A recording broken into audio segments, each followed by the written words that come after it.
I know you don't want to hear more about AI, but there's something corrupt going on in the Trump administration that directly bears on AI, and it has to do with yet another firing. And there's so many, it's easy to miss them, but the Trump administration has reportedly fired the Register of Copyrights, Shira Perlmutter, who leads the US Copyright Office. And I know that every word in that sentence has been boring to you, but it's actually important that they fired this person and why it seems they fired this person. So they were doing this investigation into fair use on AI training data, and they had produced a pre-publication version of its final opinion on that area.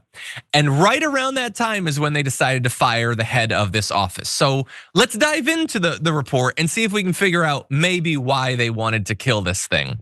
Among the report's conclusions is that while the fair use status of AI training will, quote, depend on what works were used, from what source, for what purpose, and with what controls of the outputs, all of which can affect the market, the report says research and scholarship might be fair use, but says many other AI tools might not be. Quote, making commercial use of vast troves of copyrighted works to produce expressive content that competes with them in existing markets, especially where that is accomplished through illegal access, goes beyond established fair use boundaries.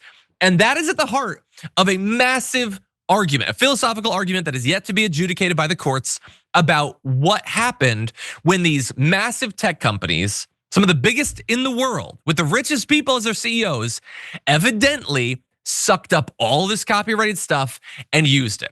They used it, even though it is almost certainly against the law to do so, to train their models that they are now making bank on, and that they have also been banking the future of their platforms on.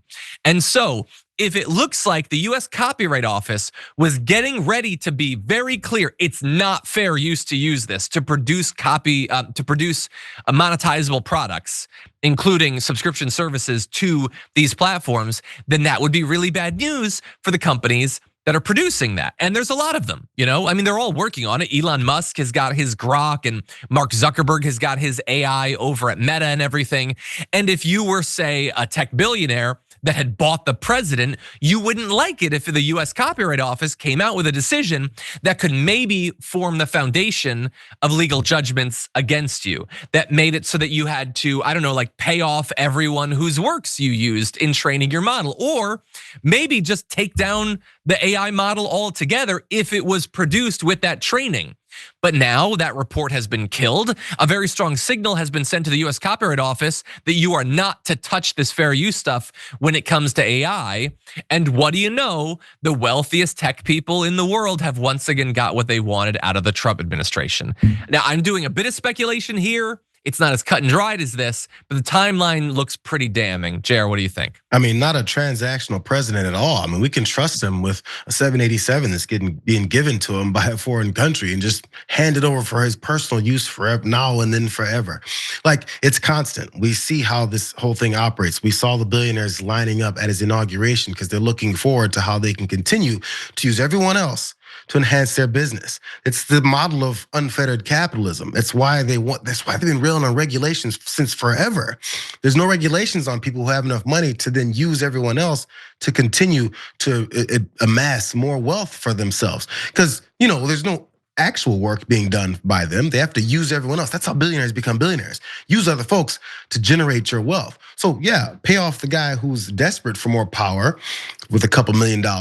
And then, make your billions and billions on top of that. It's pretty obvious, but again, we're distracted by enough other things. And honestly, like you said, the boring nature of the beginning of this whole story, who's gonna pay enough attention? It's like almost perfect. It's perfect. Yeah. Who's gonna pay attention enough to come to the streets to talk about this when we're too busy trying to barely get to the streets to talk about the murder of so many innocent children over on the other side of the world? It's just not gonna be enough to grasp. It's almost the perfect crime that they have set up here with the perfect president that's willing to do anything that they want. And when they sign him an executive order, he goes, what's this for? Hadn't looked at it yet, but I'll sign it because you guys tell me to do whatever the hell I'm supposed to do. Yeah, exactly. And did he order this person to be fired? Probably not. I doubt he even knows that entire office exists. But somebody, maybe Elon Musk did it. He's fired and appointed people, and then that's been contradicted later on by Trump. Who knows who fired this person? And again, you're totally right. Like, it's this is worth potentially so much money to these tech companies, but it's about AI, it's about a firing. It's boring, and we'll see. Maybe people will watch this video, but in the past, when we've talked about this topic, people are not into it. But I think it's very important. And I just want to add one extra little bit before we go on. This is super weird, by the way, before we end. Mike Davis, congressman, tweeted, or Truth Social, he bleated, now tech bros are going to attempt to steal creators' copyrights for AI profits. This is 100% unacceptable. That was to a CBS News article about the firing of the US Copyright Office. That's not the weirdest thing. It's critical of Trump. That's fine. The weird thing is Trump re-truthed that. Can we put that back up? Graphic 2. He shared that thing from Mike Davis. Trump is the president. If he didn't agree with this firing, he could have not done it, or he could reverse it. I don't know what that's supposed to, like, did he send that re-truth? I'm very confused about what's going on.